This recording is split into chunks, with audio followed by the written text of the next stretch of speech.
बरेली में तौकीर रजा खान ने किसानों की समस्या को लेकर अपने कार्यालय पर, जो कि आला हजरत में स्थित है, प्रेस वार्ता की।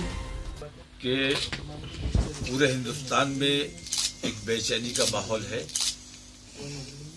और पिछले तकरीबन 3 महीने से किसान सड़कों पर बैठे हुए हैं। या तो सरकार ये कहे कि ये पागल लोग हैं, जैसे कह दिया कि अब वो तो जीवी बताया जाने लगा, आंदोलन जीवी है।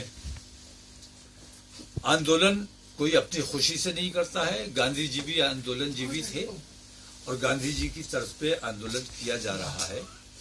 अपनी मांगों को लेकर बैठे हुए हैं। सरकार को चाहिए कि हमदर्दी के साथ उनकी मांगों पर गौर किया जाए और जो कानून उनको नापसंद हैं, देश हित में भी नहीं है वो कानून, क्योंकि किसानों की और समस्याओं के अलावा मैं ये देखता हूं कि भंडारण की जो हुकूमत ने खुली छूट दे दी है, इस भंडारण की खुली छूट से उन लोगों के पास पैसा भी है, उन लोगों के पास सरकार से भी बड़े बड़े 10-10, 20-20 गुना बड़े गोदाम है।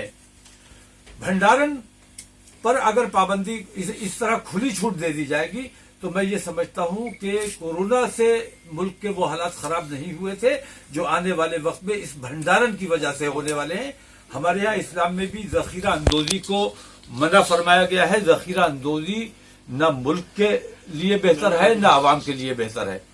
इसलिए जखीरा अंदोजी का जो कानून इन्होंने किया है इसको फौरन रद्द किया जाना चाहिए और एमएसपी तय की जानी चाहिए। तकरीबन 90 दिन से किसान सड़कों पर बैठे हुए हैं और उनके साथ हमदर्दी से गौर नहीं किया जा रहा है। ये मैं समझता हूं कि इंसानियत को शर्मसार करने की बात है और इंसानियत को अब शर्मसार नहीं होने दिया जाएगा। मैं अपील करता हूं तमाम हिंदुस्तान के हिंदू और मुसलमान भाइयों से कि उन किसानों के बारे में हमदर्दी से सोचे। वो अपनी लड़ाई नहीं लड़ रहे हैं। ये मामला सिर्फ किसानों का नहीं है, ये हिंदुस्तानी अवाम का मामला है, हिंदू मुसलमानों का मामला है। इसलिए तमाम लोगों को उन किसानों के आंदोलन में शरीक होना चाहिए।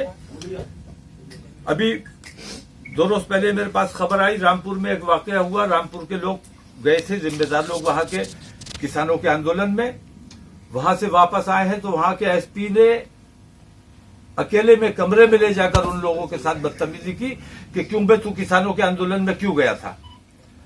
संभ्रांत लोगों से, असरदार लोगों से, बाइज्जत लोगों से इस तरह से उनका मानहानि की जाएगी, उनकी बेइज्जती की जाएगी। इसको किसी भी कीमत पर बर्दाश्त नहीं किया जाएगा।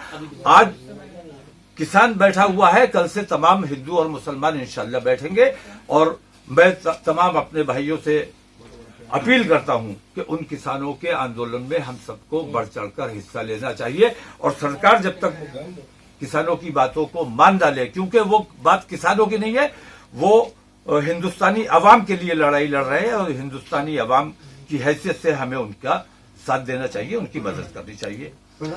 और किसानों के लिए के आंदोलन में जाने की वजह से जो रामपुर के जिम्मेदार लोगों की बेइज्जती की गई है, मैं कल रामपुर भी जाऊंगा, जुमे की नमाज इंशाल्लाह वहीं पढ़ूंगा और उन लोगों की समस्या को भी देखूंगा। प्रधानमंत्री ने कहा है कि कानून जो है वो वैकल्पिक है, ऑप्शनल है। ये इससे कहां तक इत्तेफाक कर रहे हैं? नहीं, ये कोई समझदारी की बात लगती है आपको? वैकल्पिक कहाँ होता है कानून? भाई कानून कानून है, कानून को मानना पड़ेगा। वैकल्पिक का मतलब है कि मैं मानूं या ना मानूं, और कानून को अगर मैं ना मानूंगा तो मैं मुजरिम कहलाऊंगा। तो प्रधानमंत्री खुद मुजरिम बनाना चाहते हैं हिंदुस्तान की आवाम को।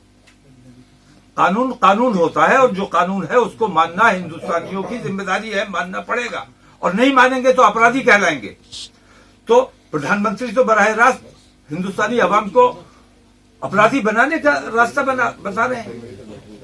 इस किस्म की गैर जिम्मेदार गुफ्तगू नहीं होनी चाहिए।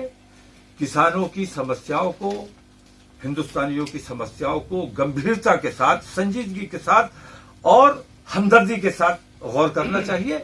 और जो माहौल हिंदुस्तान में है, ये इस माहौल को ठीक करने की कोशिश हुकूमत की है, प्रधानमंत्री की है। और अगर इन्होंने इस पर तवज्जो नहीं दी तो मैं सिर्फ मुसलमानों की बात नहीं करता, मुसलमानों के लिए मैं कह रहा हूं कि मुसलमान भरपूर तरीके से, चाहे तुम उसको पाकिस्तानी बता देना, आतंकवादी बता देना, खालिस्तानी बता देना, लेकिन अब भरपूर तरीके से किसानों का समर्थन किया जाएगा।